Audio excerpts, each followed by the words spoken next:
Welcome to Wiretap Truths. My name is Jesse Perez. I'm joined with comedian Jack Simmons. Mr. Wiretap Truth Leland will be joining us in a second. Shout out to Miss Donna Adrian Gibson wearing my Omar shirt, which was gifted by her. Um, Go check out Moses the Black in theaters now. Check out the Deanna Ogle interview.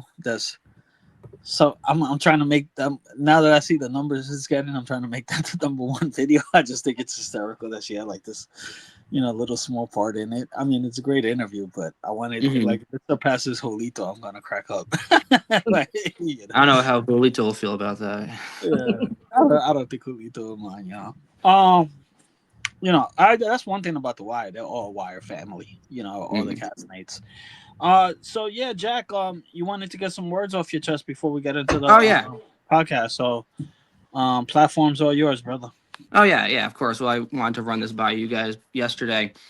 You know, it's interesting. We're watching this show right now about police brutality and police acting like gangsters. And I mentioned last week how it's kind of like difficult to watch the show with everything that's going on, and I left it kind of vague about how I feel, because this isn't really like a political show podcast or whatever and topical podcast, but being that it was Holocaust Remembrance Day last week, myself, I've lost ancestors in there, and I always find that it's good to speak out during times of crisis. Silence is always benefits the oppressor, from what I found. And while watching the show, I couldn't stop but thinking about what ICE has been doing to people in this country. People are afraid to leave their houses. Children are getting kidnapped. Um, People are being terrorized, assaulted. I have a friend who's been my good friend's been in this country since he was 2 years old, but he's afraid to leave his house now because he's afraid of being snatched up by unnamed ICE agents who are wearing masks and we don't know who they are. And it's kind of terrifying to see what's happening in this country. And I find it's good to use our voice to speak out against that. And recently, of course, as everyone is aware, there is the murder of Alex Pretty and Renee Good, um, by Jonathan Ross and a few agents that we don't even know who they were that murdered them. Alex Pretty and Renee Good were a little bit older than myself, honest, upstanding citizens. Alex Pretty was a nurse, an ICU nurse at a VA hospital.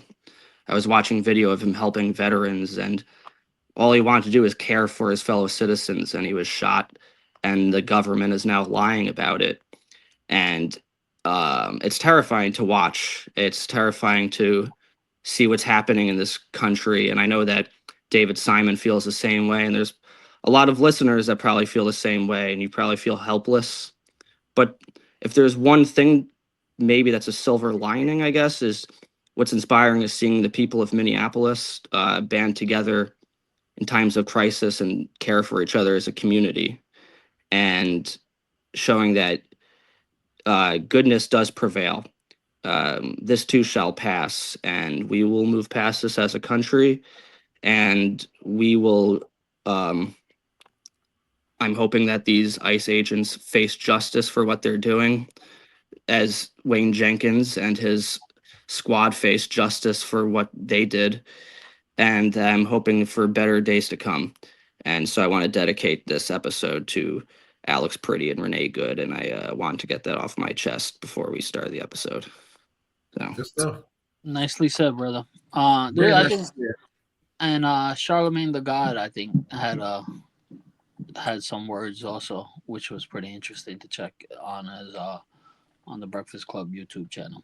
oh, definitely, I'll definitely check that So, out. I know a lot of, also, like we said, a lot of Wire cast members and crew members have been speaking out, and I think oh I've yeah, seen like actors like Edward Norton and Mark Ruffalo, and I think it's good to speak out against fascism and oppression. So, oh yeah, Bob Spores all over on his Facebook page. Bob Um, Spore. All right, brother. So we'll get into We Own This City episode 5 recap. So we got this one, and then we got the series finale, which is I mean, it's cool that we did this. I enjoy doing this, but I'm gonna enjoy getting fully back into the wire. I'm not gonna lie. Yeah. Yeah. So No, yeah. It's a bit um of a palate cleanser after this. And yeah. So it's it sorry, was go a good ahead. watch. It was a good watch. But It's yeah, just different. it's just Yeah. different. Yeah. Um. So we'll go into the Leland. You know we can't see you, right? By the way. I can Okay. see. Oh, you can. Yeah, I'm I can see you. You can't see me? I Jesse? can see you perfectly I'm fine. seeing I a don't little. I'm seeing a little white circle going like this. I thought ah, Leland was like off camera. Nah, I'm here. Can you hear me? yeah. I can hear you perfectly. Oh Um, shit. that's hysterical. I thought he had the video off. It might be No, Nah. me. yeah. Because Should you I said earlier, refresh you're so you like, can see me, Jesse? I swear to God, I can't see you. It might just be on my. I'll take a screenshot and I'll send it to you later. you said earlier, Um, like, well, Leland will join us in a second. I was like, what are you talking about? He's right there. I don't know. Hold on. I'm gonna What I'm if gonna, I I took, I'm gonna send you guys a screenshot of what I saw. That's hysterical. But can you see sorry me about now? that. Um, Yes, I see you. Jesse, Like can you the see now I me? now I can Verizon yeah commercial. now I can see you. Okay. Um, that's uh that was hysterical. I mean you must come out on the video, but I'm gonna send you the screenshot of what I saw earlier. All right, man. So we're starting off with a serious moment followed by a little confusion. Just like life, right? It just that kind of has goes in ebbs and waves. You know, that it's has fun. me cracking up. Um, so Jack, yeah, Jack. So let's take it off. I love the two guys riding on each other here Yeah, on the opening here. Yeah. So yeah, break it down for us, Jack. What happens? yeah. There's no loyalty between these people at all. They're not. They're friends as long as they need each other. And last episode, I mentioned we were kind of saying how it's like the Wayne Jenkins episode, how he was in most of the episode, and here he's kind of like he kind of takes a back seat to Yeah. more of Yeah, the investigation. which I think Um, was a smart choice. You know. Yeah. yeah, for sure, it definitely needed to show the different sides. This kind of showed more. This episode focused more on the investigation and how it kind of hits a wall at a certain point. And yeah, like Jesse said, it starts off they go back and forth with Ray and then Gondo, and neither one of them wants to take responsibility for what's happening. Gondo straight up says like that the gun trace task force was fine until Ram got there. Which is a lie too. Like I took that note down too. Like, bro, you're lying. Like Yeah, there was dirt the whole time. Like, what are you talking about? it's not even a believable lie. It's like you mean this whole like why would the department be fine until some other guy came in? He's not even a I'm not even sergeant or right. anything. Exactly. That was just bullshit. And then I like Rams like oh this fucking guy. Um, they're constantly talking shit about each Each other. other. And you know what? I took this note down. He said Jenkins just didn't care if he saw another sunrise. Like, what does that mean? He didn't care if he lived or died? Like, I ain't really Yeah, understand I what guess. he meant by that. Like, I ain't really never take Jenkins as a okay, I'm fine with dying type individual. Like, but Mhm. I didn't get what he meant when he said that. But Yeah, that's a good point. Maybe he meant like he didn't care if he got caught or something. I don't know. maybe I don't know. It was confusing to me because I ain't Jenkins wasn't he mentioned in episode 3 like I don't want to take no fucking bullet for this city. Like I'm not trying to Hmm. I ain't trying to do that. So I was confused at that. But it took Gondo 1 year to get dirty. Okay, so let me just put that in perspective because he said when he joined, and then they said that he was part of a shooting 1 year later, which was drug related, obviously. So he was dirty not even a year in. He was already getting the shit, not even 1 year after joining. Yeah. Oh yeah. They immediate and they talk about how Jenkins was this guy that comes in and he's also dirty, but we realize like there's two waves of the plainclothes unit. At Yep. first, it's Allers, Gondo, Ram, and Herschel, and then Jenkins takes over for Allers, and those other guys like Taylor and Hendricks come in, but like nothing changes. If anything, when Jenkins takes over, it's more like they're more efficient at breaking the law. They because Jenkins is such like a Boy Scout in the eyes of the upper department, and yeah, so they talk about they're constantly talking shit about that. We find out like Ram had this like girlfriend, and I like that flashback scene when he goes to her house and there's like a Mm-hmm. house party, Yep. and he's still wearing like His clothes, plain like clothes, yep. his uniform, and they find out like there's this target where they're all going to like rob these drug dealers, all this shit they just plan out ahead of time, and also the other thing is Gondo mentions that Paul Mear, who is the deputy commissioner at the time, was coaching him as soon Yep. as they shot somebody. He said he And shot 3 people that year, which is crazy. yeah, That's and again they say that the guy was using his vehicle as a weapon, which is of course bullshit. Yep. And it just shows that these cops are able to lie and get away with it. 3 murders, beating 3 murders is insane. Right. And almost no consequences, no repercussions, No nothing. accountability. Like, I get the money, I guess. And I mean the drugs, yeah, that's who cares kind of thing. Mhm. But being able to shoot 3 people like is like and just beat it is just crazy. Like that's insane. Yeah.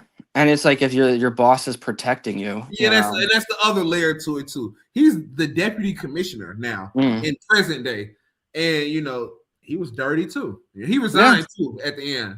Spoiler alert. But he ended up resigning when all the case stuff started to come up. He resigned. He didn't get charged, but he did resign when all the news and stuff came out. All the dirt came out. Really, the only major upper police officer or whatever that's not dirty is that guy Kevin Davis, who's played by Landsman. Yep. And he kind of gets like the short end of the stick at the end. He gets the worst of everything, really, pretty much. And he's actively trying to change the department in a good way, which isolates him from the people that work under him. And then the investigators don't respect him because they just view him as another cop. So it's like he really can't win. You feel kind of sorry for the guy. Even when he's talking to the deputy commissioner, the one who we're talking about, the deputy commissioner is like, yeah, pretty much like, what the fuck they want us to do? It's Baltimore. We got to be aggressive, and he's like, well, they want us to do it the right way. And he's not, he don't even care about what's going on. But so you're right. He's the only one that's like trying to look at it and do something constructively right kind of thing. Yeah, absolutely. He wants to make a change, and we don't really know much about the commissioner that he replaced. We only saw him in the previous episode. Yep. But it does show that there's layers to this, and it's like he can only do so much, and so can the investigators, right?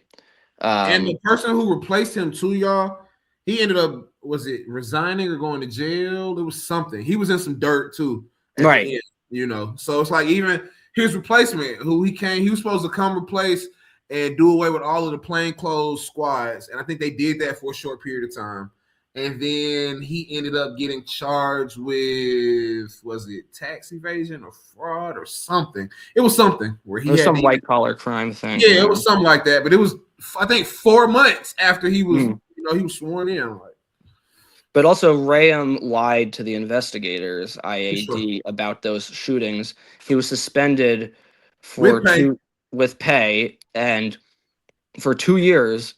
And when he came out, they brought him into the plainclothes unit. So he gets promoted for breaking the law. It's like he's winning every step of the way.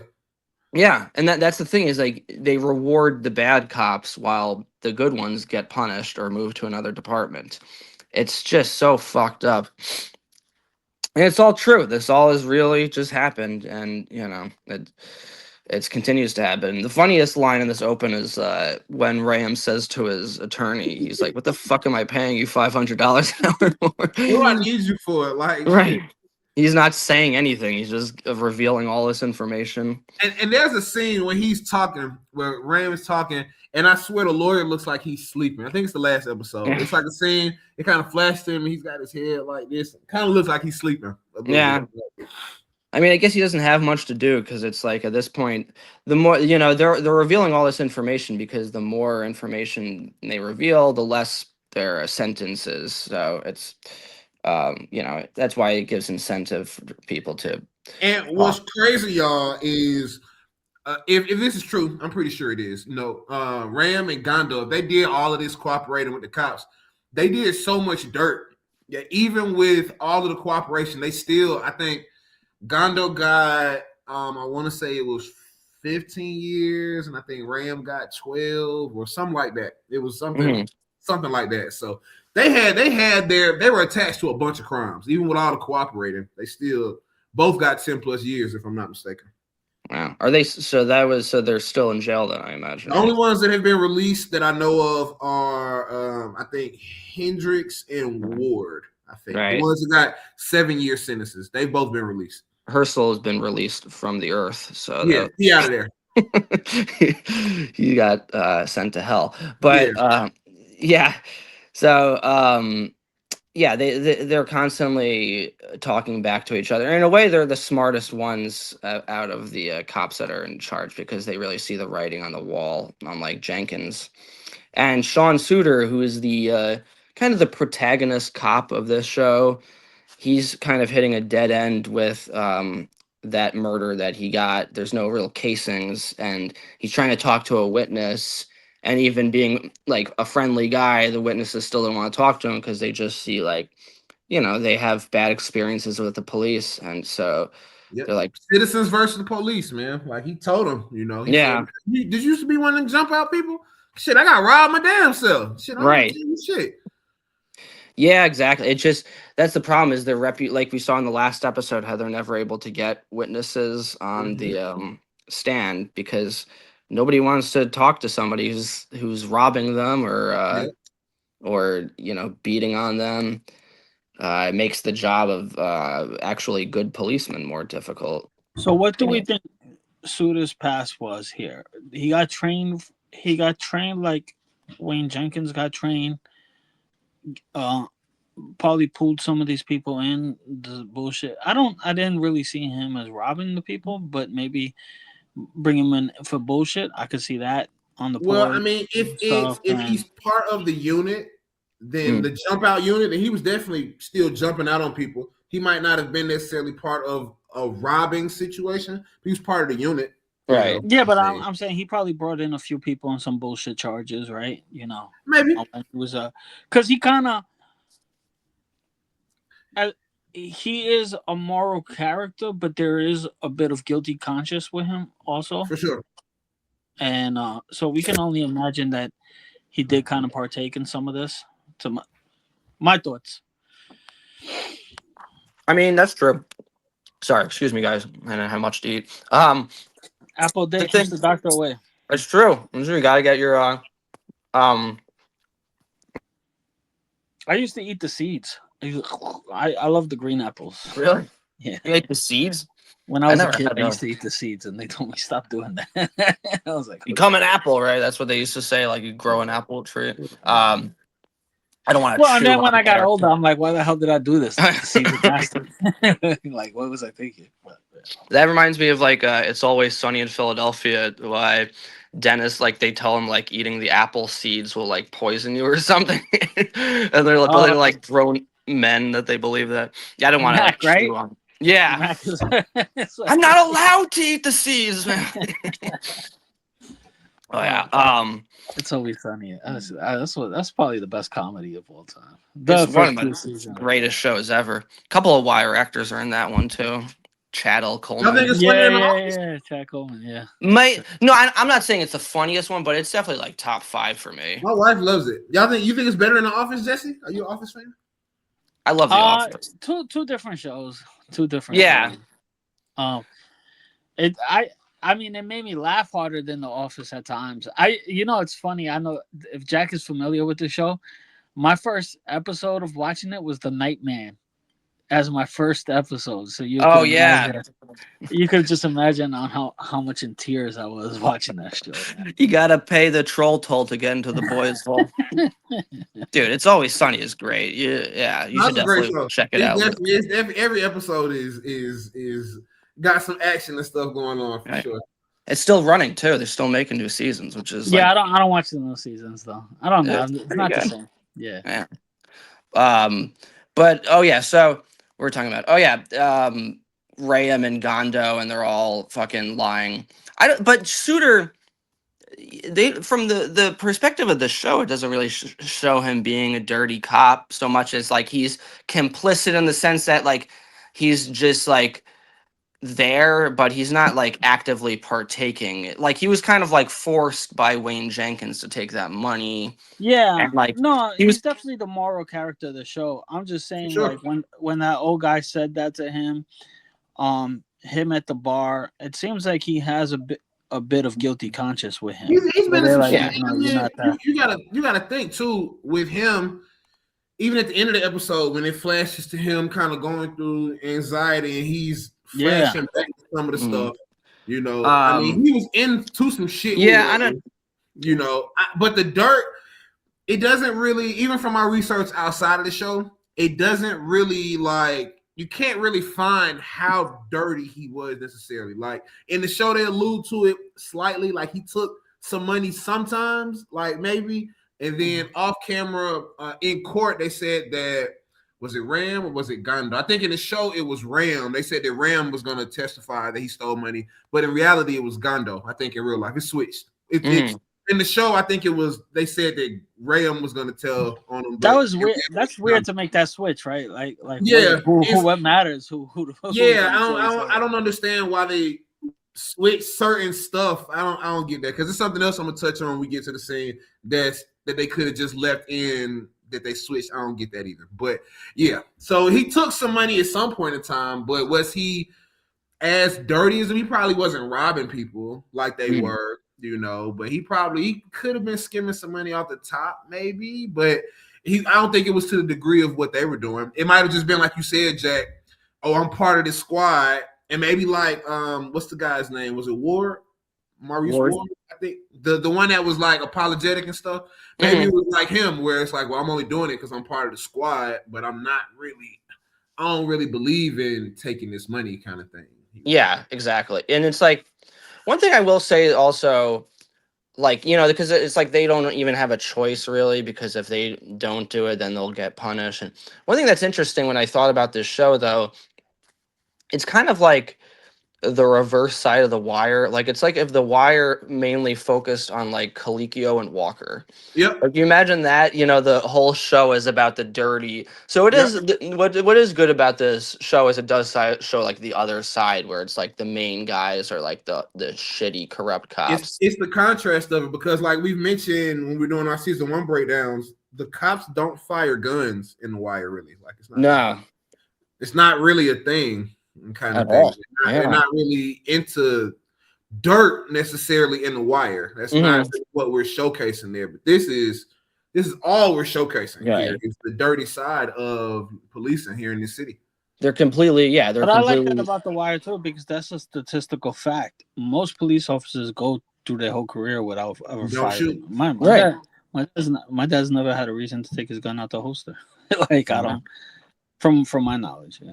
Oh wow, that's cool. I mean, yeah, in The Wire season 1, the only time I think is when Prez Belusky accidentally shoots the wall.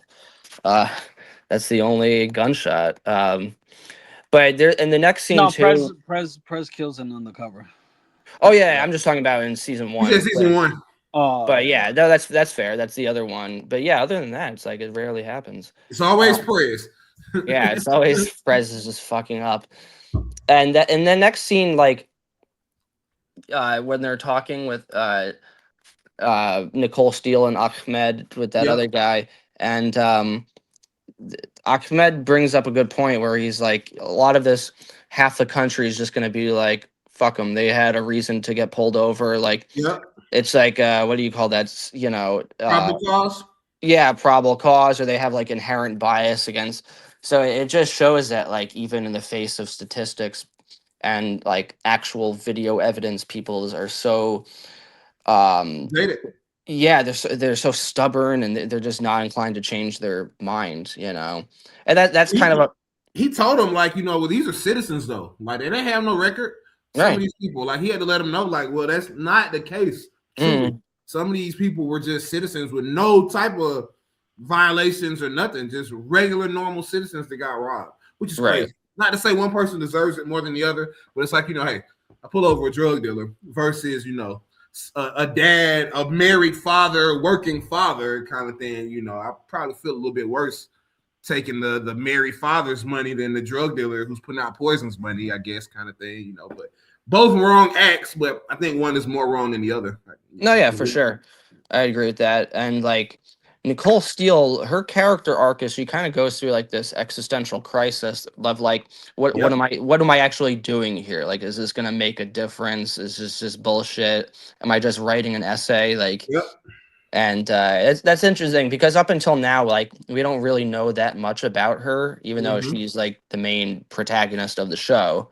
And this Her episode story definitely, arc, I know a lot of fans that I looked at online, they didn't like that everything was so real about the show, and she's the one, I guess, main character that's not real. Mhm. But her story and her purpose definitely serves a purpose. So I get it. Yeah, Her story in the show it's a phenomenal way to look at things. Like, it's like, man, I'm having a revelation at the end of all of this dirt, like, kind of thing. It's like, yeah, I don't want to be a part of this. Like, right. it's definitely a telling story to have her kind of go through all of this for the dissent decree, go against the mayor, go present it to the mayor, try to get everything done, get all the signatures, get everybody behind it, and then to really think like, damn, wait a minute, no, this is bullshit. And we'll talk about that when we get to that Yeah. scene later with the person she talks to, because it's one of my favorite scenes in the whole series. Oh, for sure. I got a bunch Yeah. of notes on that guy too.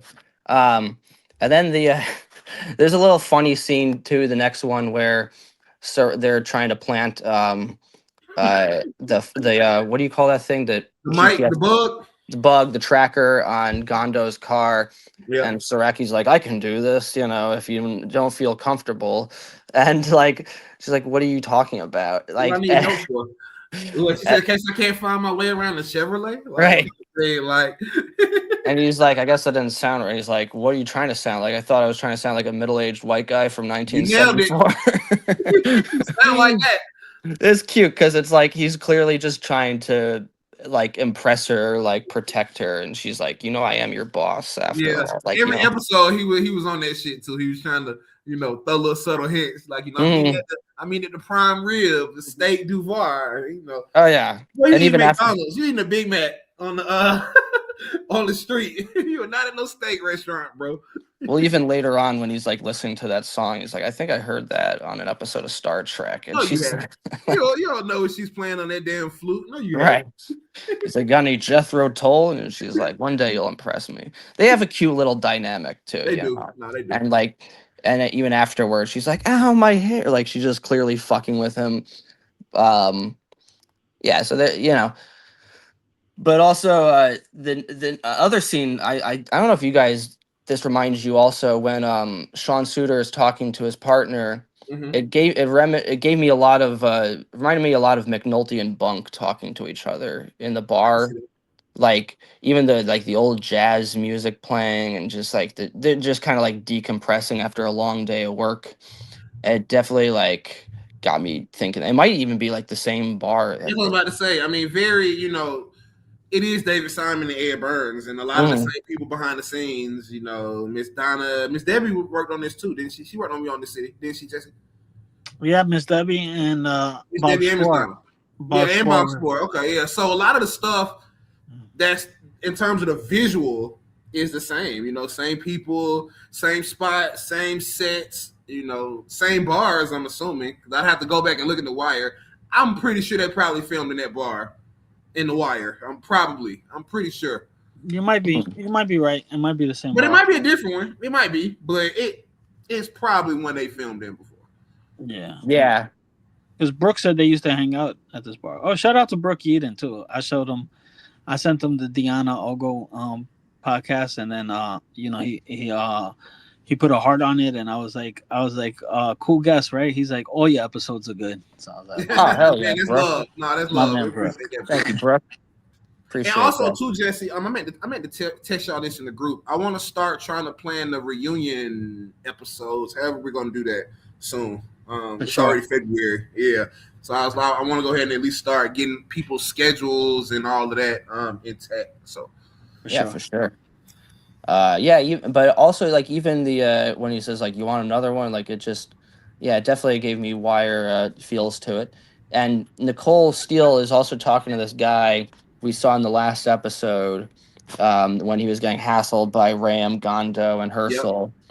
And this guy like had a rough go of it. No, it's been rough, and we're gonna touch on that too. But that scene with that we just talked about, Jack, Mhm. with Suter and his partner is like it's definitely him thinking about all of the stuff that he did before because he said it kind of Yeah, like I saw some things. He didn't really touch on it, but when he said that, they gave him a long just pause on him, and it just showed his emotion on his face. right. Like it was really like for us to sit back and think like, okay, what have you been through, kind of thing. Like Well, why are they just stopping right here and making us think about kind of what are you seeing working drugs? But he said it like drugs is pointless, you know, and yeah. it's a pointless. It was pointless to me, So I don't know if what he was talking about was like I'm sure some of it was the money, with Wayne, and I wonder if he was saying some of the things, maybe some other dirt that we didn't get to see. I don't know, I don't really Mhm. know exactly what he was alluding to when he said that, but Yeah, I mean, he just has a guilty conscience over the stuff that he's been a part of, yep, and it's like we've known from previous episodes he's not a bad guy. He's like a no, family man. He doesn't disrespect anyone. He's like a straight and narrow cop. He was just placed in like the most corrupt, sleazy unit imaginable that has no oversight. And when you can't identify these people because they're wearing plain clothes, it's like they're accountable to no one. They could just come after you, and it's like, who are you? You can't even get their badge numbers. You can't identify anyone. It's not familiar. And it's like that's kind of the problem with him. That's kind of the problem with the unit. I mean, and yeah, he is an interesting character. He just carries this guilt on him, and you could tell he wants to tell his partner more. He just doesn't really know. He almost is like afraid that he'll get judged if he brings that up or something. I don't know. It's interesting that he doesn't like just we don't hear more about what he did. Um, yeah, Well, his partner's kind of understanding with it too. He was like, "Hey, right. man, that's in the past. You're in a different unit now. You know." Yeah. No, for sure. And it's like again, I think you'd be sympathetic. Like you didn't really have a choice, because you can get put in another unit or worse. I mean, if a cop finds that he doesn't trust you, I wouldn't put it past one of these guys to like take someone out that they don't trust. Like who knows what those people are capable Even of though I doing. do like that one scene where that guy who looked up to Wayne Jenkins, when Wayne Jenkins and Herschel approached him, and he pretty much told them go fuck themselves. K stop yeah, like rules. no, I'm Yeah, not with it. Yeah, he was solid. James. Yeah, that was great. James And I like the Kostopoulos. I like the little nod that look, not all police are corrupt. There's still some good ones out there. Yeah, he's an honest guy, and like he genuinely looked up to this guy, and for sure. So this guy that Nicole Steele's talking to, this is kind of the last major scene with Herschel where Herschel's been like harassing this dude over and over again. He's like targeting this guy essentially because he knows the type of car that he drives. He kind of and he does that thing we saw in the first episode where he shoves him and then it's like, up, he was assaulting me, and like cuff him. Yeah, And Herschel was a piece of shit. oh, he's just completely irredeemable. He's awful. It's crazy too. Josh Charles is a great actor because I just saw a commercial for some show that he's starring in. I was like, what, fucking Mhm. Herschel over here? But he's like a nice guy in the show, and it's kind of like it is jarring when you see that two sides of people. just like with Jamie Yeah, Hector. like he But Herschel was a piece of shit, bro. Like he's awful. he was a piece of shit, bro. So you mean to tell me you not only stole this man money, y'all locked him up, and you caused him to lose his job? Like, Without a and care at in the the world. end, when they're towing the car's gonna save this to the end, but whatever. At the end, when they tow that car, at the end when they show it before they show Suter, that's his car. That's Buddy's car. Oh, really? Yeah, Oh, it's the same wow. Impala. Jesus Christ. The So he lost fantastic. everything because of Herschel. Like, man, he was fucked up, bro. He was fucked up. Dude, that's fucked. Yeah, man. He was And fucked up. and it's also like he doesn't need the money. Like this guy explains he need all of his money's going to like his mortgage or any other Come on, bro. payments or his kids. He's not. It's not like, oh, this is just extra $658. And like Herschel didn't need it, which we see because he just gambles it away or buys alcohol with it and doesn't give a shit. He uses the excuse of like, oh, we smell weed in the guy's car, so that's Yep. probable cause. But like the guy explained, you smell weed everywhere nowadays. I mean, And I don't know if y'all ever been to Georgia or Atlanta, but it's not a lot of places when you drive. You can just be driving, and you will smell it in your car. Like, I mean, it's just what it is, kind of thing. Well, like, since it's been legal, if you go, you can't walk in New York City without smelling it. without smelling it, yeah, for In- sure. I was just gonna say in that. Georgia, is certain counties where certain amounts are you can only get a ticket up to a certain amount, kind of thing. Yeah, so yeah. that's probably Same why for it's a me. little bit more prevalent. But Even though I don't smoke, so I don't know. I'm not even sure that, but I think in New York, I don't even think they'll say anything if they see you smoking walking by them. No, they don't give a shit. I mean, like, a few years ago when it was still illegal, I was walking down the street with a friend. And we were smoking a joint, and some cop saw us. This was like St. Patrick's Day, and he said he didn't like. He was just like, "Hey, throw that out." They're like, "All Yeah, right." they throw that out. Yeah. Yeah, no, that's pretty much it. Like they don't give a shit about weed. I got Not told and I got as they told that should. at a Yankee game with outside of a Yankee stadium with a beer can. Throw that Really, away. Okay. it's like all right, fair enough. And it's like, look, I don't think I think weed should be legal too. I'm not, opposed to that, but it does like sometimes you're just like, does everything have to fucking smell like weed? I So don't yeah, like. nah, I don't it's like everywhere here in Atlanta. Like, what I don't like about it is like if I'm walking my nephew. I mean, right, even my son. My son's 17. He's a little older, but like, yeah, do they really have to be, exposed to all this? It's like smell of it. So. yeah, yeah, have a little decorum, right? And even back then, the cops didn't give a shit about weed either. Herschel's just using this as an excuse to like take this guy's money. At first, when he said that, I thought they was talking about like, what's this smell? I thought he was talking about the pizza because the guy mentioned that he brought a pizza. He was on his way home to deliver a pizza to his he family, said, and "What's that sweet smell?" yeah, and I thought, oh, okay.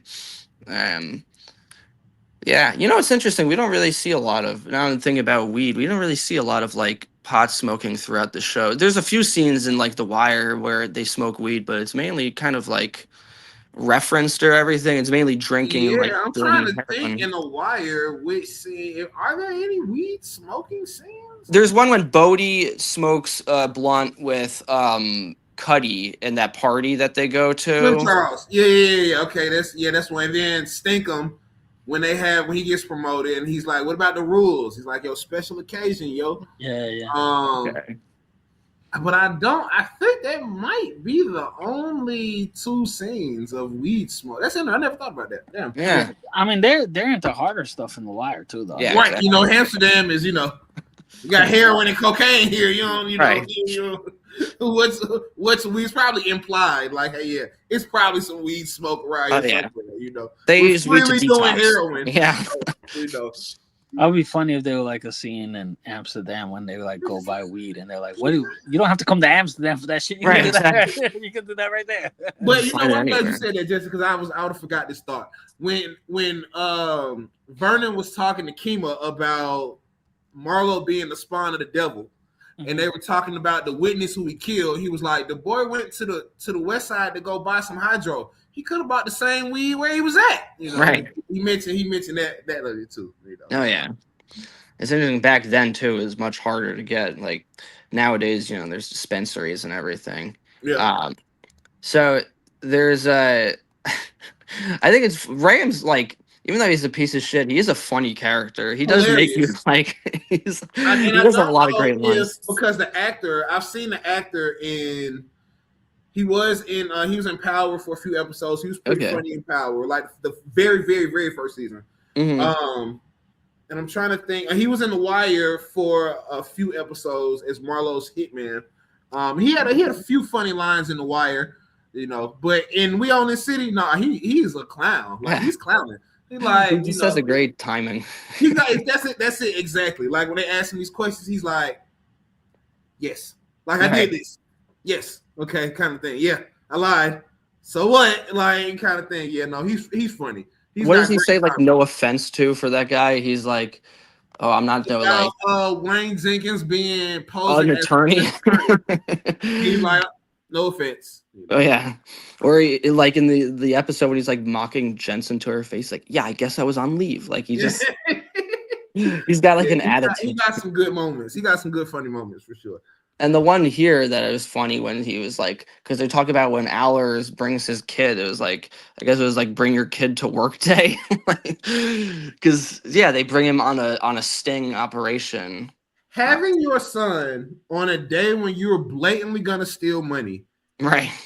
is insane to me. Okay, like that is why would I want my son here on this day? Mhm. Oh, so yeah, your dad is a thief. I do rob the people that I'm supposed to be, protecting and taking care of. Son, I do this. Just want to let you know. This is who your father is. Why would you have him there on that day? Why not pick another day? Right. When Why they the fuck? steal $66,000, like why would you have him there that day? Like I didn't get that at all. It's so predatory too, the way that they're sitting in that car just like lurking, like like Like planning it out. criminals. Yeah. It's a lot like Omar in the Yep. car, just like constantly watching to see like when he's gonna fucking pounce. This is like that's what's great is like they just act like straight up criminals because in their mind, because in his son's mind, he's thinking like, oh, they're planning like this guy has drugs and money, so that, like drug money, so that they're doing it. He doesn't realize like his dad's just like he doesn't give a shit Straight about up that. He's robbing just, them. Like, did they even arrest anybody that day? Like, I don't think so. They don't even seem to have any interest in the people that are downstairs or any drugs really. They just like they just y'all didn't arrest nobody. Like we just come in, we just steal the money, and we just yeah. nobody gets arrested. It ain't no drugs. We don't find no drugs. We don't find no guns. We just here to take this money, kind of thing. It's crazy. Like you said, sitting outside the house waiting. Mm. That's what a robber does. Like Right. I'm watching so that I don't go in here and get shot. Like I'm assuming I'm not a robber. I don't know. Let me. I'm assuming there, but like what? What? It's crazy. No, some of this shit is insane. Some of these acts were crazy. Oh yeah, and they also like that's their whole day too. That's like their whole activity for the day is like we're just gonna take this and fucking boom. That's $416,000. So it's like $500,000, and they only account for like 350,000. So yeah, 350. So 60. it took 66,000. Fuck, dude. 66,000. That's crazy.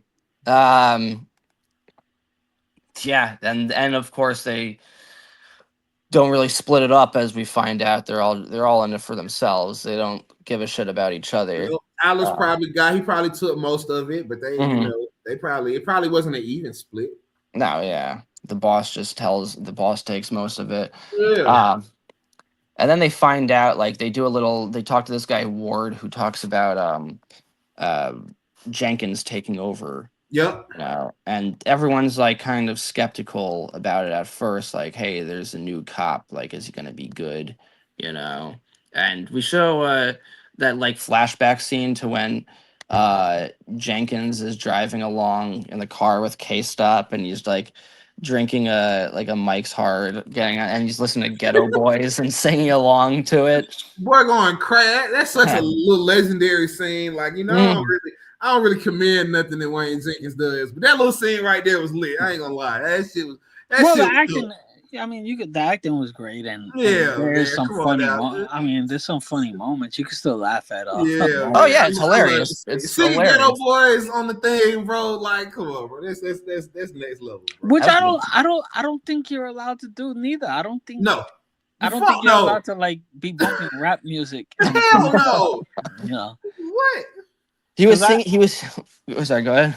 no, I remember when a friend of mine like became a police officer and he kind of had like a sick kind of sense of humor and I was kind of like, hey, can you bump like NWA? This is a popular song on the on the police as a and he was like, if I want to get fired, I'm like, Yeah, oh, I was yeah. like, oh Hell really? no. And he's like, Granted, yeah, Wayne Jenkins is not your average cop. You know, who gonna fire him? He's yeah, also right. using like the police radio as a microphone too, which is You know, shit. I'm lit, man. Who gonna fire me? Ain't nobody gonna fire me. one hand on the steering wheel, the other hand's drinking. Imagine getting pulled over by those guys. Like that would be What? crazy. Man, I think, are you drunk? I'll be like, Right. yo, I actually saw a video of alcohol that in happening recently where some guy got pulled over by a cop who was like high on like Oxycontin, yeah, that's crazy. and they filmed it and they're like, what the fuck? And like his partner had to like take over. Oh, I No, saw that's that. crazy. I saw that video. In New York? Nah, this was somewhere I don't think it else. was New York. It was like on TikTok. Yeah. I It's like, what the fuck? Um, yeah, so I guess that happened. But it also it does show like that guy K-Stop viewed Wayne Jenkins as a mentor. And he was, you know, Sure. when you're a young guy, you do look up to the people in charge, especially if guy like Wayne had such a great reputation. Um, but also yeah, they say like Wayne, who is off the chain, you know, they're stealing overtime money. Like they work like they barely work like 2 hours a day. They clock in overtime almost every day. He said Jenkins is late every day. Yeah, Show up late incremental every day. 11. And we know from the last episode that, what was it? He said, well, we're not getting there till 2 o'clock. So it could be some days they work 4 hours Yeah, and it is what 10 is they probably account for 14 hours of total work. Like that's crazy. they go to the strip club, get fucking shit faced, and pass out until 10 in the morning, and like that's their lives. Sounds Yeah. kind of nice, actually. It sounds actually maybe I should And, become a cop and here. then here it transition into the famous line, Wayne Jenkins, he off the chain, yo. Having Mm. that, and that's a real conversation that they caught on the wire. If I'm not mistaken, from the documentary, the check wasn't. This is what I was talking about earlier, Jesse. The check wasn't for $8,000; it was for $16,000. Okay, like so maybe they decreased it for the show. I don't know why they felt like they needed to. Maybe it was 8,000 sounds a little bit more believable than six. I know when I watched the documentary and they said $16,000, I was like, God damn, what? Mhm. How much OT were y'all putting on this paperwork? Like, that's crazy. So yeah. Yeah, no, for sure. They're what's it called? They're basically like stealing from the government at that point, stealing Yep. from taxpayers, and Yep. but it's interesting that was the thing that they had to get away. Like that was one of the main things that they got caught from. You know, it was like reminded me a lot of like Al Capone with tax evasion. Like, And I was gonna ask y'all this. So is it because I guess some of the other stuff I don't know wasn't as strong as the info they had on them stealing time, or they just had to charge them just because they caught on the wire. We know that y'all are doing this kind of thing. I guess they weren't gonna not charge them, kind of thing, But you're right. It does seem like it seems kind of white collar ish compared to all of the other shit that y'all are doing. But maybe it was so excessive. It's like, well, we kind of have to charge y'all for this because they said they were getting overtime when they were on vacation in different countries. Like, like that's crazy. Come on, Dominican Republic. Come I guess on because it's all like documented too, maybe because it's like you could see, okay, they did this. It's all like in words, on paper. Yeah, but it's just like the investigators are putting all the pieces together. They got the overtime fraud. They have them stealing money from people, false arrests, lying to investigators, all kinds of different fraud. And here, as the show is coming to an end, there, I burped a little. Nicole and Ahmed put their reports kind of finished now, and it's a long ass report, and they're like, boom, we gotta we gotta run this by the police commissioner, and Kevin Davis is very happy with it all. He's like, he's all ready to go, but the deputies not so much. Like Leland said, he's like, what? They expect us not to be aggressive here, Yep. and he even hands him a flyer. Said like VCID striking feared into loiters citywide. And that's the other thing is like loitering is not even a crime at all. If anything it's only been considered like it wouldn't even be really considered a misdemeanor. It would be like a civil violation. You would pay like a fine. But these people get like the shit kicked out of them for loitering. Yep. And this guy is just completely the Demure or whatever his name is, the deputy's not about any sort of change, and you can tell the guy Davis doesn't trust him, and vice versa. There's a bit of friction there, and when it's hard enough to make change, but it's harder when people feel that there's no reason to make change or that they're unwilling to. They don't see it as any like purpose to do it. It just makes it almost impossible, right? Yeah. But yeah, and also like you said, the we're off the chain conversation between Ram and Gonto. Again, they made this conversation while being under investigation, which is crazy work. That's crazy. Like, yeah, they just didn't think they would. They thought they were invincible. I think they just didn't think we're ever gonna get caught. Who gives a shit? In a way, it's like they almost know. Although later on, they have a conversation where Gondo says like this shit will eventually end, and it almost makes you think like he knows they're gonna get caught eventually. Yep. And also too the war on drugs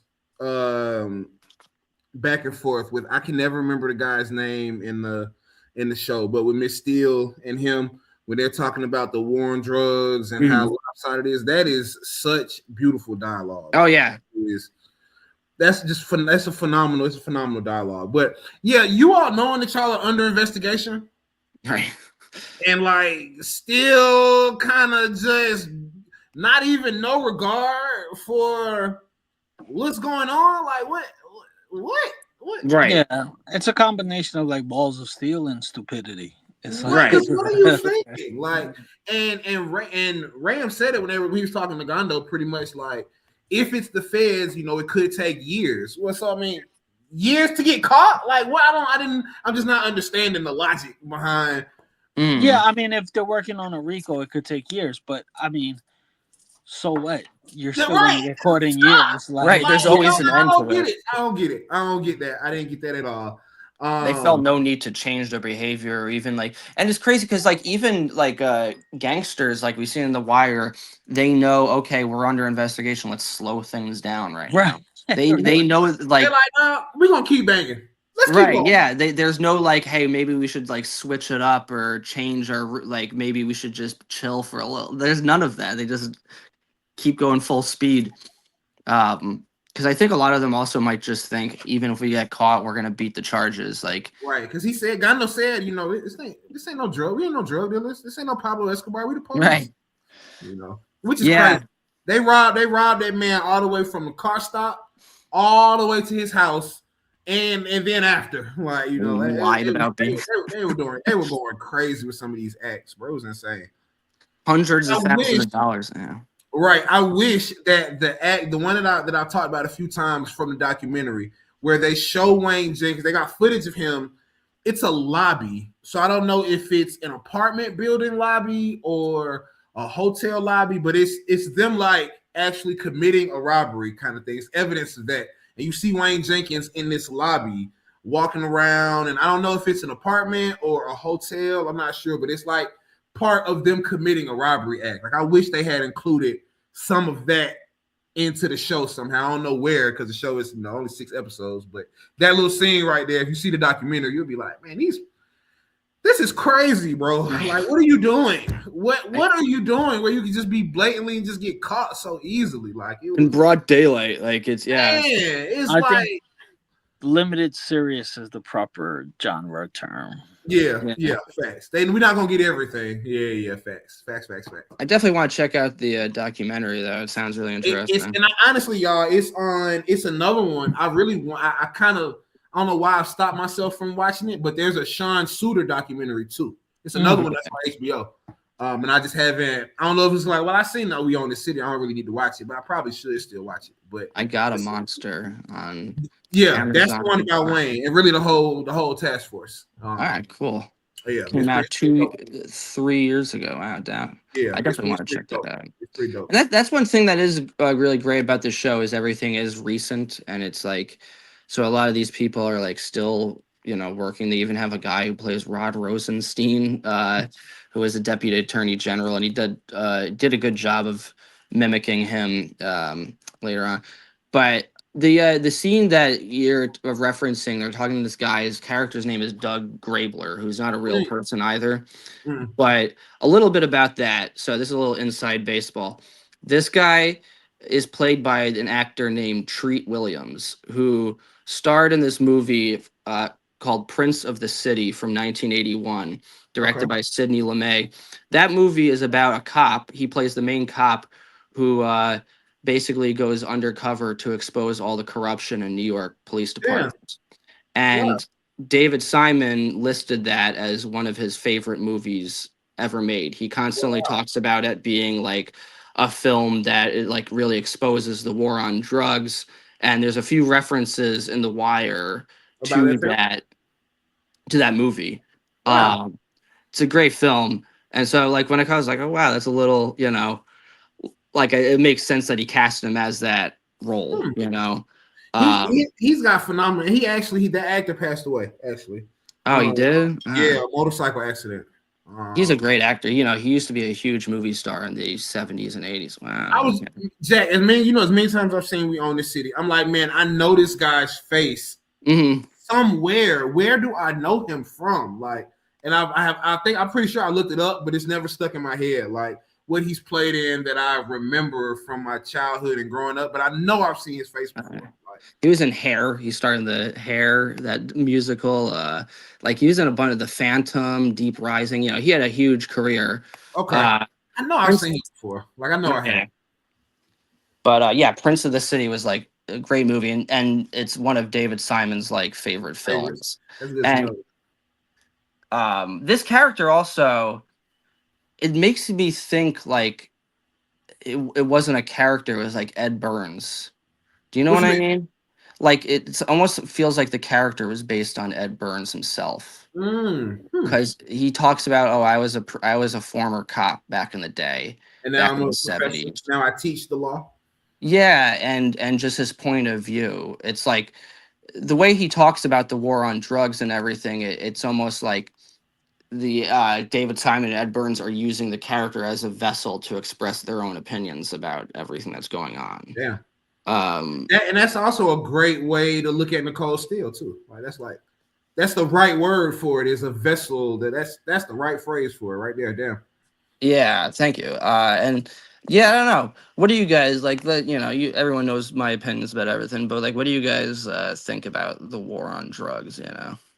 Having lived in different areas and whatnot, because they talk about that bit. So I want to get your perspectives also. Like, do you Just think? Well, what was the question? I'm sorry, my Ah. sister's here. Well, I'm saying like, they're like they talk about it. Like, what's your perspective on what they're saying in this scene? Like in terms of like the war on drugs and like how policing is done. Do you think they make like good points and everything? You have to remind me of the points that were made. I don't remember. I apologize. That's all right. Well, when I'm that like this. when he was talking to Nicole Steele about pretty much the war on drugs being pointless, it shows that it separates people. You're already alienating people, kind of thing. It's kind of like he's basically saying it's a pointless fight almost. Yeah, because it is like he says like it's a war, and like a war separates people into two different camps, right? And like, how are you supposed to protect and serve your citizens of the country if you're essentially viewing them as like the enemy? And yeah, I think he makes a good point because he talks also about Yeah, like I think the point was well made too. It was kind of like in The Wire too. Remember when Carver's like, you can't even call this a war. War's end. Yeah. Yeah. right, and it's And I like, mean, what's the end also goal? too, that's also this is essentially Bunny's whole mentality to season 3. What Mhm. he's talking about, it speaks to drugs are not. It's not that serious. They're gonna do drugs regardless. You'll never be able to stop it. It's not that deep. These aren't real crimes that we need to be completely focused on versus the murders, the rapes, everything else that's a little bit more heinous than somebody doing drugs, like kind of thing. He's speaking to that. It's like Amsterdam in a scene kind of thing. The thought and the theory behind Amsterdam is what he's talking about essentially. Mm. Oh yeah, and it's like this guy, he seems like an upstanding guy, and he talks about how he misses the way policing used to be done when you actually felt pride in what you were doing, because what they were doing was making a difference. You were getting like murderers and rapists and bad people off the streets, and it's like, yeah, drugs are poison and everything, but also like drugs are gonna be around forever. Because Yep. when Carver says like you can never the war never ends, it's like no one is never gonna be like, well, we got all the drugs, like the war is over. It's just gonna people will do drugs until the end of time. They're gonna Oh, sell yeah. heroin and cocaine forever. What? So it's like, what's the end goal, When do And you think that you'll be able to get all of the cocaine or right, all of the heroin? it's It's like we did it, impossible. Like, right? We won, guys. Yeah, and also even just like the way that drugs are taught, I find was weird. And like we all are millennials and we grew up during like the dare era of like, people would be like, don't do drugs, you'll fucking die if you smoke marijuana and blah blah blah. I remember when I was in 5th grade, we had a cop come to our school and like talk about this and like marijuana, if you smoke it, it's the worst thing ever. And then you grow up and like you smoke marijuana and you're like, all right, well that was, what she's saying isn't exactly accurate. I'm And not gonna do crack now that right, I smoke a joint. yeah, exactly, yeah. So it's just like I think the ways that it's taught should be changed. I don't know if it has. I haven't like seen a school a long time. But it's just to make it seem like more responsible. It's like, look, this might be something you do, but be very responsible and don't do like harder shit or. On Long Island especially, it's like we have like a big opioid problem. And that's the other thing too. They talk about like how it's or was this or in The Wire where they talk about how it's like a crisis versus an epidemic, right? Um by the way, I'm getting ahead of myself. But yeah, so this guy Doug Grabler talks about like how the war is pointless because not only does it incentivize people to hate the police, now the police are just arresting people for this having a beer on their stoop, like we saw when Wayne Jenkins beat the shit out of that one guy, Yeah. just existing, Those words, Jack, were so freaking powerful. Like, just existing. Like, yeah. man, I was like, wow. When I first watched this, I was like, man, that is a phenomenally delivered line right there. Because that is, to put it in that perspective, like, I literally can't even sit on my own steps. Like, Right. you know. Just being a black guy in Baltimore is seen as being a criminal. Like there's Yeah. no there's no difference like there. And Nicole Steele even talks about her brother later on, how he Yeah. was essentially um like he was hassled by police literally for just hanging outside of his own house Yeah. That's because crazy. they see everybody as a criminal. And Wayne Jenkins did the same thing. Hey, if you're over 17 or wearing a backpack, you must be doing something wrong.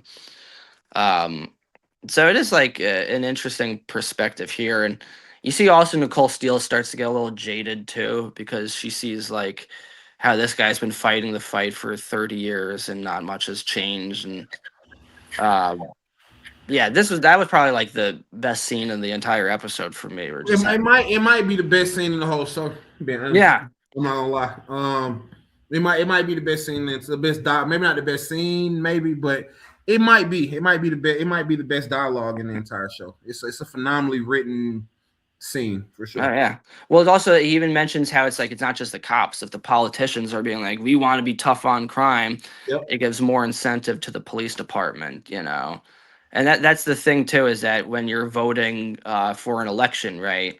That's like an issue that comes up is people were like, we want to get these criminals off the street, and then so people were like, well, why don't we just? He mentioned stop and frisk, which was like a part of New York City during the Bloomberg era, but they eventually got rid of it because it was people were just racially profiled and getting harassed simply just by walking down the street. You walk down the street, the cops like, hey, what are you doing? Fucking, and they go Yep. through your pockets and. I talked about the first episode when I got stopped in first. Oh yeah, that's right. When was this? 09, 2010. Okay. Shit. Did they get all your drugs or? Well, that's what. Well, I told the story. I threw a Four Loco on the ground, and he kind That's of right. went in my pockets, and it's like, you got where's the coke on you? I'm like, I don't know. I'm an alcoholic. I just Right. I Exactly. didn't say this. I'm like, no, I was drinking. I don't have no drugs. And he found That's crazy, man.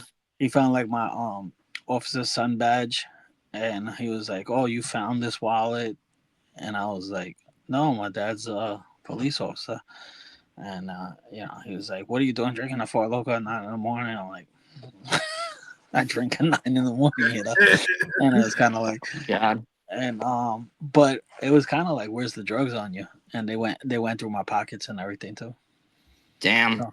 So yeah, I experienced a stop and frisk, and it's crazy because at the time I didn't even think of it as a stop and frisk. I was just like, "Oh, thank God I didn't get a ticket for that Four Loko." And I like, oh, and well, I might have been on probation for DWI at the time, so I just didn't want my name getting ran I through the bet. system.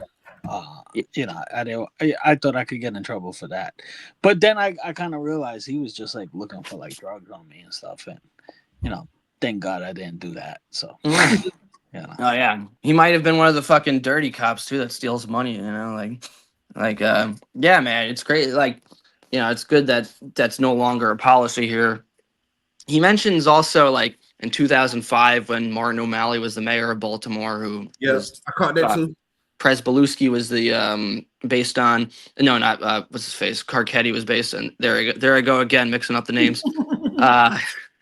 And he said that 100,000 arrests, so 1 in 6 people were arrested. I was That hoping year. you caught that number too, bro. It's crazy. Yeah.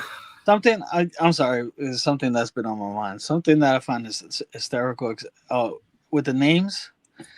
And when Leland realizes that me and you are making a mistake, he has this look on his face like, Like, what are you talking about? he's like, what? And you see him like wondering on his own, but he doesn't correct us because, like, admittedly, like, and I'll be quick with this, but I just crack up because I saw a couple episodes recently, and I was like, and you could see like, Jack, you said something that was incorrect, and I don't really remember what it was, but like Leland's like, I gotta think because I gotta think first before I world. say anything. I gotta. We should do a compilation of me mixing up names. No, it was just something incorrect. It was just something like that didn't happen on the show that you thought did, and then it was like I did the same thing when we had Amanda Johnson on. I was like Shady Limited, and it was not Shady Limited, and I was so like I was so on it, adamant about it that Amanda said yes, but Leland was like in his own world, like Shady Limited. It was just being polite. I be having to think, man. It's a lot. It's a lot that goes on up in his head, bro. Like y'all don't even know. It's a lot. There's a lot that go on up here. But when we're wrong, you do process that we're wrong. I noticed that. And I gotta think first. I gotta think you're kind of like, what the hell are they talking about? Let me think. That's just me thinking on camera before I say, hey, no, hold on, wait a minute. I gotta think about it first. That's me thinking before I speak. Yeah, but I don't think you like to call us out on it too. Like you just kind of just let it slide. Yeah, very polite. I know that Shady Limited one you let slide, but it because when I was watching the shootout, the scene where I thought it was like a Scarface shirt, and I was like, where the hell did I imagine Shady Limited in this whole Somebody thing? did have Shady Limited on though. Oh, really? Yeah. Yeah, Okay. in The Wire. I can't remember who it was though, but I do remember that brand in like a scene, if I'm not mistaken. Oh, okay. I don't know if it was White Yeah, Knight, I could have sworn maybe, too, or but I was wrong at the scene. I thought it was. yeah. But No, I yeah, was definitely a Shady Limited shirt in there somewhere, if I'm not Jack, mistaken. when you mentioned the names, that was just something funny that I noticed watching episodes recently.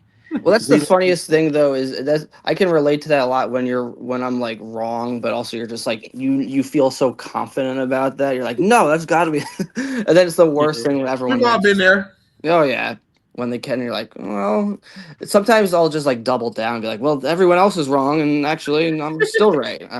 Yeah, Leland's processing face has me in tears though. Like I- you Yeah, just hear no, that. man. That's just that. I get that from my mom. I that would don't be know. a I don't funny. know. I don't know how to tuck my face. That's like what? That would be Yeah, a good compilation it though, would be a like funny compilation. We're errors I or. was thinking of doing a special episode on the podcast, best moments and stuff. But Oh yeah, That's yeah, dope. for sure. I'll start. I'll start back rewatching some of our old ones and stuff like that. Because I've been starting to try to do it myself, trying to put together our thank you. Please like, share, subscribe, and comment from all of our guests. Like I've been gathering all of those clips.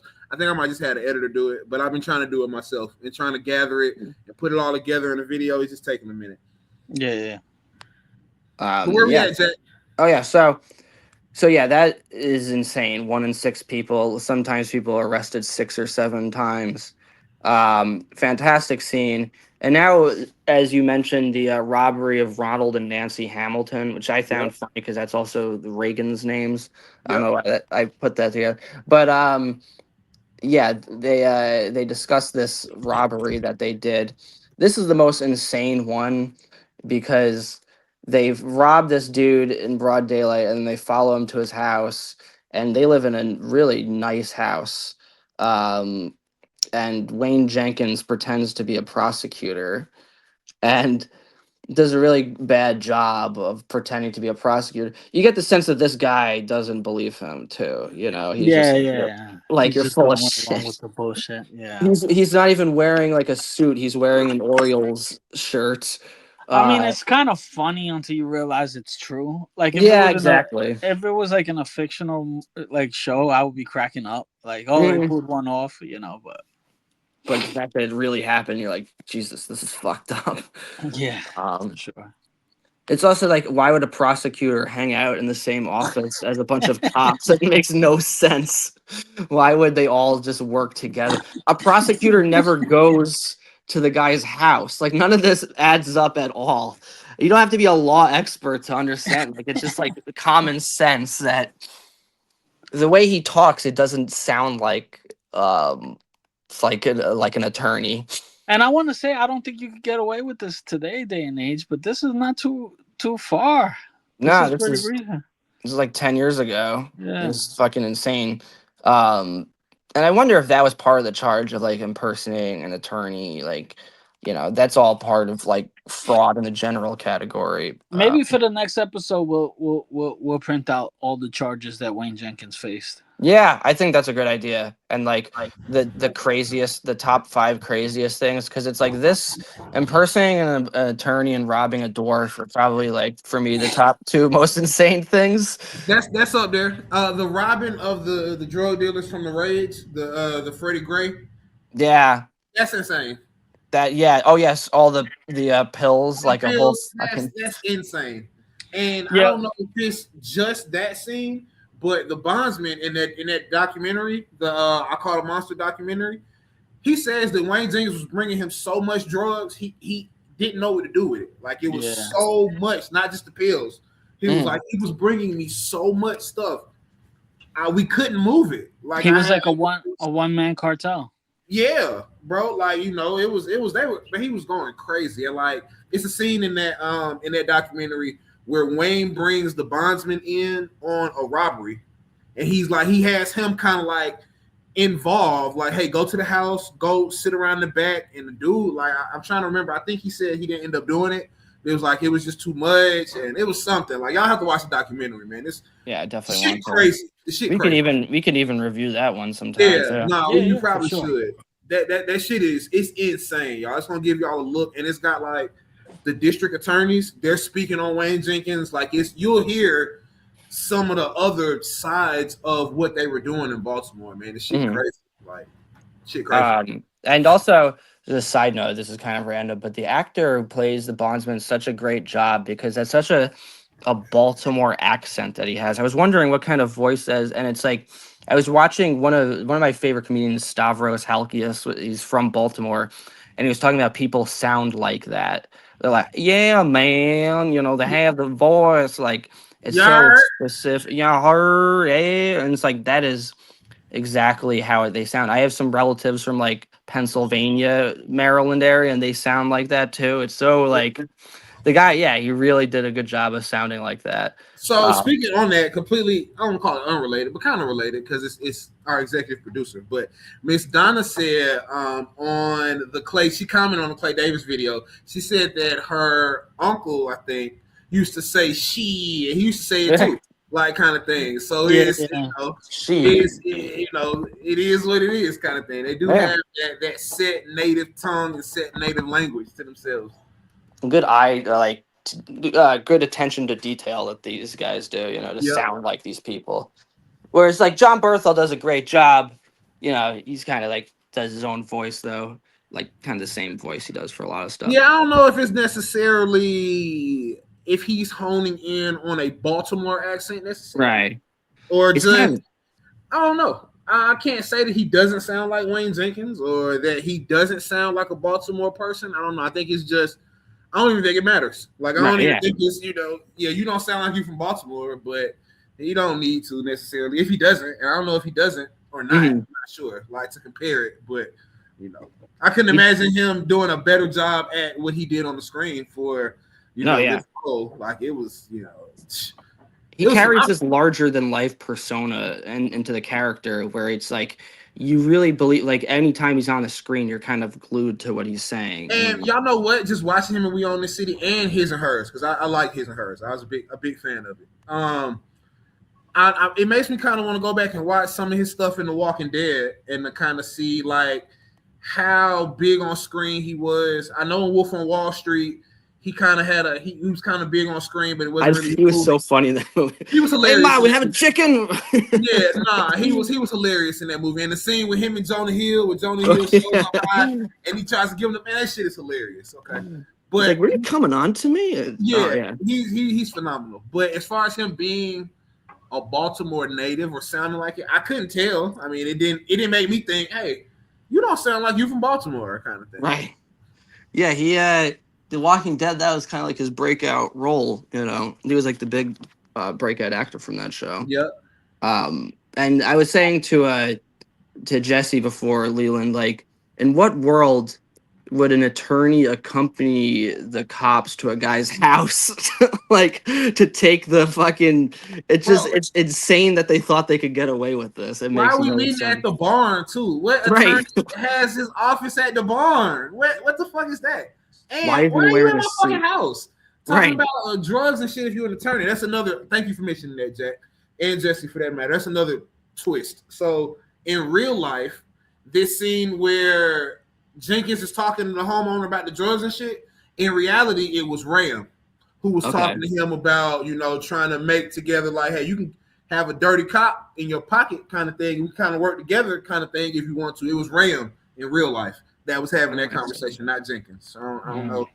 Okay. Like, so they needed to, include it as Jenkins instead of Ram. I don't know. But maybe for the sake of the star power kind of thing. Right. But in reality, it was Ram who was talking to him about kind of partnering up and trying to work with him on the drug deal kind of thing. Right. And this is something that bothered me. It's like, this is such a minor thing, but I guess the thing with Germs is like, he puts his feet on his table with shoes on. Like, there's just no respect. I don't know why that stood out to me, but I was like, what the fuck, dude? That's like, you can't at least like take your shoes off. Like the generation that is ahead of us, those that were born in, the 60s, 50s, 70s, that type of stuff. There's still people who believe that you come to my house, take your shoes off. Yeah. Like my mom has this area. She's never been like this until I had my daughter, but she has this area now in her house where it's like Olivia's little area, and there are no shoes allowed, kind of thing. Like, this is This is Olivia's little area right here. There are no shoes over here for my grandbaby stuff. Like, and she's never been like that. Like in all of my years, she's never made people come to her house, take off your shoes. She has never been like that. But for Olivia's her little section, her little area, hey, it's no shoes over here. You got to keep parents change when they become grandparents. Yeah, you know, yeah. my mom she'll never say, "Hey, I love my grandbaby more than my only son," but you know, she loves her grandbaby. Like, you know, it's an unconditional love. Like it's out of this world. Oh, for sure. Yeah, no, they definitely become softer as they get older, and your daughter is adorable, by the way. When she's I appreciate it, man. She's something. Yeah, She's something. She's something. The princess of the show. We got the prince and the princess of the shows, man. Oh, yeah. Princess of the show, yeah. Yeah, they it's crazy too. Like they just steal all this money, and as Ram says, they're stealing it from each other. They forget which stack is which. Herschel is just taking some for himself because this guy lives in a really fucking nice place too. Yep. And that's what makes him different than the other guys that they robbed. Is like this guy it's never mentioned what this guy does for work, but I think in reality, in real life, I'm trying to remember because he's in the documentary too. They actually have the real person, the real person in the documentary, who he portrays in We Own the City. I'm trying to remember what he does. Was he an actual criminal in real life or not? I can't remember.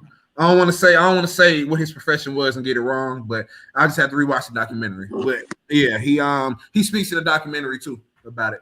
Because he's got his son in the documentary, and you know, he's talking to his son about what happened. Like, you know, these cops robbed me like 8 years ago, kind of thing. You know, they took all of my money, kind of thing. Like, oh shit, okay. Yeah. Wow. Yeah, they stole so much, and yeah, and like we also see Ram and Gondo kind of just like discussing that they're being investigated, and they keep being like you said earlier, they keep telling, hey, we should slow this down, but they don't give a fuck, you know. They think that this is just gonna we're never gonna like get caught, and if we do, we'll just beat the charges, right? I guess again, I'm just trying to understand, like, I guess they thought that they were following them. Okay, I get that. They knew they were under investigation. I get that. But did they not think, okay, well, if they're investigating us, did they not think that something is probably tapped somewhere? Right. Yeah, that's a good point. They're talking in their car, like, or something. If you know that they're on y'all to some degree, you gotta think something is tapped, or they should have watched The Wire, because tells you in the first episode, don't talk in the car. You know, or maybe they're thinking, they're just looking into the money aspect of. Maybe they're thinking, okay, yeah, they don't have our stuff wiretapped yet. Maybe that's what they're thinking. I don't know. Maybe it's harder to wiretap a police car too. I don't know. Yeah, that's a good point. Why are they being so blatant, and like, wouldn't they think, hey, we're being recorded? You know, because we keep coming back to the FBI investigators. You know, listening into their conversations, and you know, we also find out like more about Wayne and his double life that he was leading. He's like a family man with a baby and a wife and a little dog that he dresses up, and like. And I love that little part where Ward is like, he went on leave. He's like, maternity. Yeah, I like that little line right there. That was funny. Yeah, I like when his wife's like, "Is it all right if I boil pasta?" He's like, "You boil whatever you want as long as you let me kiss you afterwards." Yeah. The guy was smooth. He was very smooth. He's looking at, you know, backpagehorrors.com or some shit like that. You know, he's looking at escorts on the computer, you know, kind of thing. And going to a hotel and getting blown. Yeah. And they say, like, if he's eating, he's not cheating. Exactly. You know, and he said I don't think he was a family man, more so like just a man. You know? Right. That's a A1 line delivery right there. Like, that was great. Yeah, and he finds out like he liked the idea of being a family man more than he actually wanted to do that. You know. No, if nothing else, he thought, you know, I was doing this dirt. I was taking care of my family. My wife don't have to work. You know, which is, you know, for a lot of people, that's the main goal, is to bring your wife home, bring her out of work, so she don't have to work. You know, so she don't have to work. I'm making a decent salary, robbing OT, and my normal base salary on top of selling, you know, $1 million worth of drugs. You know, I guess it's all for the family kind of thing in a way. Right. And I that's never kind want of to justify a criminal kind of thing, but I always like to think like, well, what was your motivation to do all of this dirt kind of thing? Like, was it solely just okay, so I can take care of my family? I can just put as much money into my family's life and well-being as possible. Then it's like, yeah, you still did some fucked up shit, but okay, I guess. If kind that's of how the, you want to justify it, but you know. it's kind of the justification that most criminals and shows use, right? Walter White, that was his whole arc from the last Yep. episode. He says like he constantly talks about, oh, I'm doing this for my family, and then at the end he's like, actually, I did it for me. I was good You at know. it. And If we ever get to breaking down Breaking Bad and Better Call Saul, I think it's gonna be. I don't know. I don't even think we're ready for that, y'all. I don't even think. I just look at how long it takes us to do wire recaps and stuff. Some of the stuff that is hidden in the Breaking Bad universe is like you gotta go and find it and unlock it and find out about it. Like it's a bunch of hidden layers in Breaking Bad that is it's oh yeah, unbelievable. And some of that shit is unbelievably intertwined. Like I would definitely look forward to doing that. it's some of the stuff is crazily intertwined. Like Mhm. that's why I think The Wire and Breaking Bad, however people want to do it. I haven't seen The Sopranos, but I think it's those two first and then everything else. I haven't seen The Sopranos in full, so I can't speak on it. But Don't worry.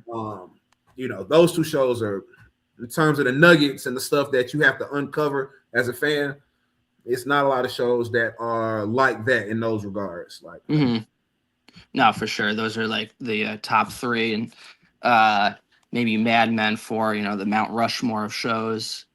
I started Mad Men too, and I got to like the end of I think the first season, and it's beautifully shot. I just don't like watching stuff past eras. That's why I never finished Game of Thrones, and that's maybe to my own viewing detriment. But like, it was a great show though. Like it was phenomenally shot. Mad Men. I'm thinking, damn, this makes me feel like I'm back in the cigarettes, the outfits. Like it's definitely shot beautiful. How you doing, Toots? And like everyone talks like that. The language, like I might have to binge watch that at some point in time. I'm sure. That's a great one. A lot of people are watching that.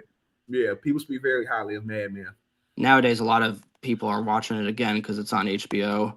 Okay, damn. It just got put on HBO, so it's like trending and. Okay. Yeah, a lot of like my friends are rewatching it too. I haven't watched it since it came out. Same with Netflix bought HBO, so I won't be surprised if we see The Wire on there soon.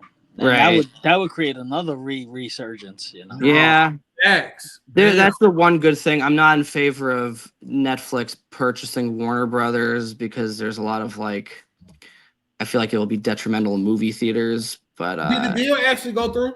Do y'all know? I don't think it has gone through yet. That is the one great. $1 billion deals that usually get talked about. They get to almost the finishing point. It's had to go through because they've already had some shows cross over. Okay. Well, as long as they don't hurt the fucking movie theater chains or whatever, then I do think it's a good thing if The Wire is streaming on and Sopranos. I do think it'll be good for shows to be streaming on multiple platforms because otherwise it just costs so much fucking money for a bunch of streaming services. It's like it used to just be you had cable, right? And that would have all the shit on it, and you'd have to pay extra for like HBO, but it wasn't that much. And now it's like every streaming service is like $15, and it's just fucking it adds up, Yeah. So James Kostopoulos, K-Stop, right? Herschel and Jenkins, they take him aside at night. Now, the way they do this is like it makes no sense to me, like how thoughtless they are, because like they talk to him like, let me give you a hypothetical. Like, let's say we would steal money. What would they expect him to say? Would they expect him to be like, yeah, fuck yeah, dude? Because like even if you were like into that, you wouldn't think to say that. You would think like, I don't want to present myself as a bad guy. And I was like surprised when I watched that. I remember watching that. I went, "Fuck yeah, K-Stop," because like he straight up says like that's some bullshit. That's dirty cop work. We don't do that kind of stuff. And they are like, "Yeah, good shit, man." And then they give each other a look like, "Oh, okay, I guess we gotta get rid of them." Yeah, I think it's in the language too. If you kind of like try to go like nah, we don't do that. Like, and they're like, and then they go, you sure? And they just read it like that. Whereas K Stop, what was his name? I'm sorry. K Stop, right? Constopoulos. K Christopoulos. Stop. When he was kind of like, hell no, that's dirty. And then Yeah, Right. it ain't even no shot of me doing Yeah, that. exactly. Yeah, nah, facts. Because at that point they can't be like, actually, we do this. Right. Actually, you're wrong. Like everything, we steal money. Yeah, and it's like Leland said earlier. It does remind you there are good cops out there that are Yep. still doing the job, and even that guy Ward says that he has like a smile on his face and was like, there are still guys that. Because I mean, ultimately, he was a good cop. He just Right. he solely did what his sergeant told him, even if it was wrong or not. Like Right. that's what he was on. Like when Wayne told him to bring the car up so we can block it when they robbed the weed dealers of their shit. Well, you committed a crime so that y'all could take the money. You did you did what your sergeant told you to, but you still pulled the car up and blocked the camera. Okay, like you were a part of that. You were a part of the $100,000 robbery from the safe. When y'all broke the safe open, you were a part of it. Like you participated in it, even though you were just doing what you were told. But you were definitely a part of the dirt. You were doing the dirt, even though you were just doing what you were told. You were definitely committing the acts that your sergeant told you to do. But ultimately, he was of sound moral compass, if you will. Like, yeah, of course. And Christopoulos was just like, he wanted to just do the right thing, and then they're like, oh, we can't have this guy. And also, they mentioned that Gwyn, who is the cop beforehand, the Asian cop from the previous episode, he warned, even though he thought like Jenkins was a fuck up, he did warn Jenkins that Rayam and Gondo were under investigation, which tipped them off. Good catch, Jack. Because I was going to mention that at some point in time, like in terms of how it got to Wayne. It was Gwen. Gwen did let him know, kind of thing. Yep. That's why he was so effective. Great note. That's why he was so effective, was because people didn't suspect him, and they felt like he was trustworthy, and we could warn him about, hey, these other guys, they're pieces of shit, but like you're a good guy, so I want to let you know. They were being naive. They didn't realize that he was just the dirtiest. He was the worst. Like, yeah, man. And so that's kind of like the finale of them committing these crimes in flashback, and now it's like the investigation unfolds. They present it to the incoming mayor, Catherine Pugh, and they talk. And I love when Miss Steele says, "All right, I'm ready." I like that little scene. Like, all right, I'm about to go into this bullshit. All right. We've been spending like the last year or even more like writing this and interviewing all these people, and like here it is, and they know they're gonna face a lot of block from these two people that work for her. They were blocking the shit out of all of their requests. They were nope, can't do it. I like what you're talking about, but it's gonna cost too much. Nope, I don't think we can do it. Can't do it. Can't rush it. Don't want to do it right now. They were blocking them in every way that they could. Like, right, and it's such like bullshit, because it's like, here's like, this is why nothing ever happens. Nothing ever changes because of all this bureaucratic red tape of it'll cost too much. What are the optics of it? What are like, and it's just like sometimes you have to spend money if you actually want things to occur, and it will be expensive to put in a consent decree. And they said all of the body mics. I think they said every cop would have to be armed with a camera. It's like new equipment and stuff like that. Like, it is some expenses, but I mean, shit. Why not? Like, why? Right. I guess, kind of thing. Like, I don't know. I don't get that. I don't understand. Yeah, and it was also Christmas time. I noticed that too. They had a Christmas tree out, so it's been like a long time that this has been going on. This was right after 2016, when Trump beat Hillary at the election. Yep. So they're trying to get this done as soon as possible. At the end. Yep. Because Jeff Sessions is the attorney general now, and like he's not going to be in favor of this at all. So we need to get this fucking going as soon as possible. So they're trying to do it before Trump is sworn in. Yeah. Right. That's right. Okay. Because they swear him in the next year. It's January, right? After the election, right? Yeah, and they're not going to be in favor of that at all. And then they're thinking like, well, You win we in don't. November and New you get president sworn comes in in January, right? January. Yeah. Right. Yeah, he's the president-elect at this point, you know. Um, and they keep assuming that, oh, this will be easy since Hillary will be president. You know, everyone thought that, but anyway. So yeah, they keep also saying like we can't take money from the children, like these Yep. are our children, and As if y'all really care. right, that they're just using that as a shield to try to prevent people. They're not putting in money for the school programs anyway. They don't give a shit. As we see later that the actual mayor was dirty, she Yeah, was dirty, kind of thing, I don't know if she was necessarily where she was skimming money from, but everyone was. Yeah, exactly. She went to jail. Catherine Pugh. That's she did crazy. 3 years, I think. That's fucking nuts. Everyone was dirty. And and ultimately, even though like they try their hardest and they have the police commissioner Davis in their favor, they decide not to do it. And it's kind of like heartbreaking because it's like, especially from like, I can't imagine spending all that time working on something just for them to be like, no. Like that's that. Okay, I guess. Not happening. Fuck me then. I guess that last year of my life was just pointless then. Okay. What kind of shit is that? Like, Yeah, and it's like, oh wow. at that point in time, too, it's not a no. I don't think. I think it's hold on. We gotta sit and review. I don't think it's a flat out no. It's a no from the mayor's contemporaries. Who's advising her like, I don't think we should just sign this right now. Let's look into it, kind of thing. I don't think it's a flat out no yet. Right. Because she still talks to the character that played Donut at the end. She talks to him and she's going over the decree with him on the last episode. So I don't think they've shut it down completely. I think they're just saying, hey, it's going to cost something. We're not going to rush it. We're not going to do it exactly right now like you want it done. We're going to review it and see how maybe we can get it done. Okay. Yeah. I like that. Yeah, but they tried, and you feel for Nicole Steele's character, I love her character. Like, yeah, I think she's great. this is a phenomenal character. I think it gives that voice to stuff that that we're not seeing as the audience that actually happened. I know she's not real, but the stuff that she's relaying out was real. It's real talks that were going on in some of those offices around these times, for sure. Well, the people that do that work, that like the behind the scenes work, those people are never really known. That's the thing. They're not in it for the ego. They present all this stuff.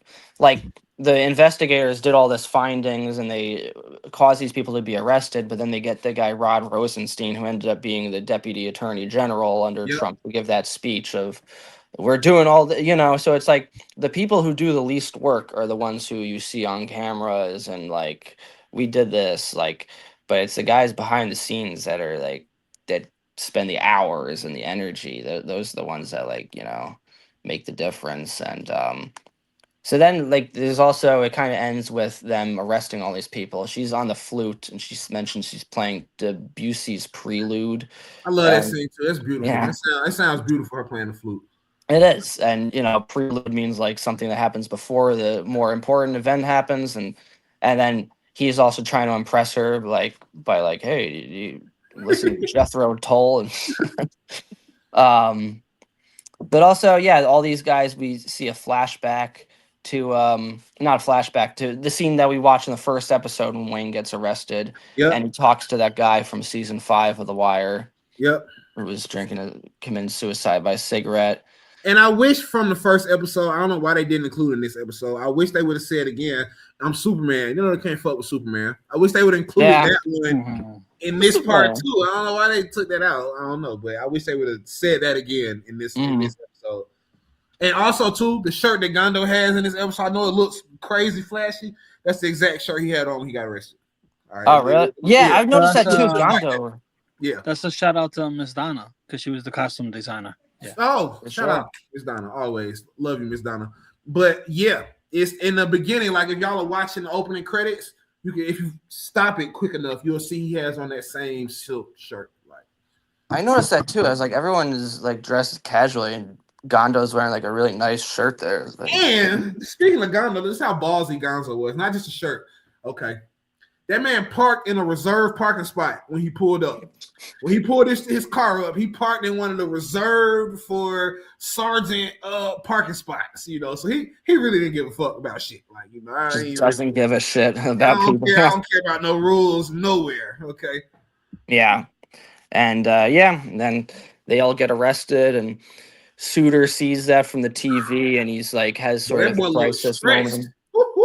He's having like a panic attack, you know. He looking stressed. He's like, oh fuck, am I gonna get implicated in this? You know, he's not even really there, and he sees. I like that shot from the mirror perspective of him too. Yeah.